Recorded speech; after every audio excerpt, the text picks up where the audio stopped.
I want to ask you a question that I ask myself a lot. And that question is, can God trust you with wealth?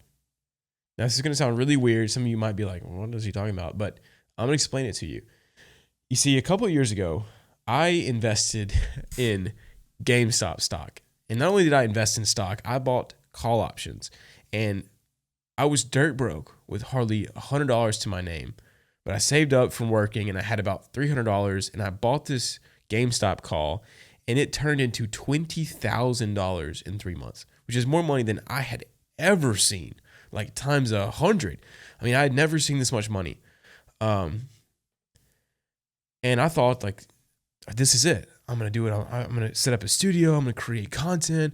I'm going to, like, not have to get a job because I was just about to graduate college. And I lost all that money. I lost, like, all of it. I went straight back to what I had when I started. And I was pretty sad. I got pretty anxious, had a couple, like, anxiety attacks, and, like, it was not a good time.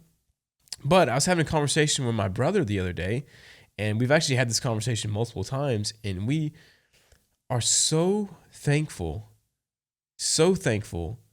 that God didn't, like, that God saw it fit for us to, like, just lose that money, because the reality was we were not fit to handle it, because all money does is amplify what you currently have and what you currently do. So if you're currently evil and prideful and just selfish and you want these, you want Lambos and hoes and, like, all this stuff, like, it's just going to amplify that. It's going to amplify your character. And so we were like, man, we're so glad that God didn't trust us with this, because we were just complete idiots. Like, we would have just lost the money a different way. Like, we honestly were not ready to handle that amount of money. And also, on the flip side of things, I wouldn't have been able to grind and actually make money and start from the bottom, like, from scratch, and claw my way out of it. So it's like, now I have way more money than that, which is crazy to think about. But it's almost like starting a video game and then just giving a cheat code that beats half the game for you, right? Like, it's boring. It sounds cool in theory, but it's actually boring. And then you don't understand how to play the later half of the game because you didn't master the first levels. So if we would have been given, $40,000 like we had in the Robinhood account back then, I would have skipped all the levels. I wouldn't have had to get a job. I wouldn't have had to done this. And so, like, my prayer, like, going forward, and mine and my brother's, is like, Lord, help us to become people who are worthy of managing money. Because ultimately, all of this is God's, right? Every single thing is God's. We're just renting it because, look, you're going to die. And that supercar, that house is going to be somebody else's. Like, you don't own anything. You don't. And so all of it is just rented. And so God is allowing us to rent things and rent money and rent, like, he's allowed us to have different things. And so we want to be good stewards of whatever he's given us. And so that is my prayer, is not like, oh, help me to make money, but help me to become the type of person who is fruitful with money. So it's like, if God allows me to have money and have influence, then I want to be a good steward of it. Basically, like, he gives me money, I make more, and I help other people. I serve people with it instead of just buying crap for myself and buying, crazy trips and all this. Like, I want to be the person who basically, like, God can, this is weird, kind of weird place, but God, like, can let me have money because I'm going to be a good steward with it instead of just blow it and waste it. And that's just daily struggle. It's not like a yes or no, like, oh yeah, this is a good person. It's like every day you have to wake up and think, all right, I have these vices. I have the desire to buy a supercar and to buy this and buy that, buy a Tesla, whatever. But I'm going to be a good steward of this money. I'm going to reinvest it into growing, the business and serving people. And so that's, like, my question to you is, ask yourself every single day, can God trust me with money?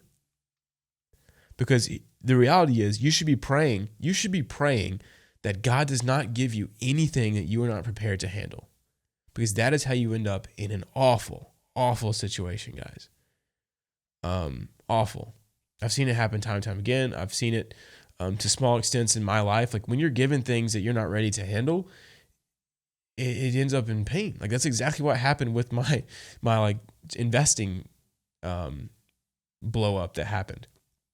And I was not ready to handle it. And this goes back to a passage in the Bible where basically Jesus is telling this parable, and this like owner of all this property and stuff was leaving, and so he gave his servants each like some money to invest while he was gone and to multiply it. And one of his servants came back and had 10 extra coins. And the other one had 5 extra coins, and one just hid that one coin and brought it back.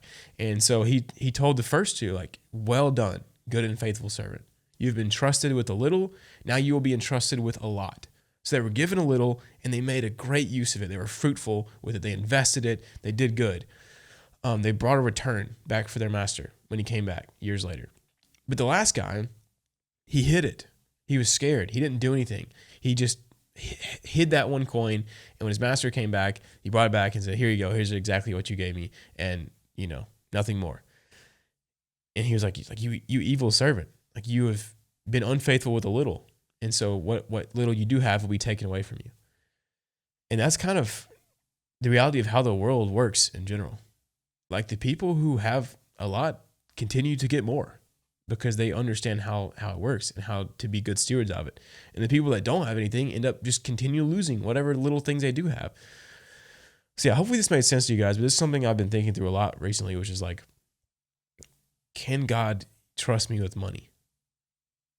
Can he trust me with wealth? Can he trust me with a platform, with influence, with power? Because I pray that if he can't, then he doesn't give it to me. That's a hard thing to say. It's a hard thing to do. Yeah, stop trying to chase the money and start trying to become the type of person God can trust with money. Hopefully this helps. See you guys later.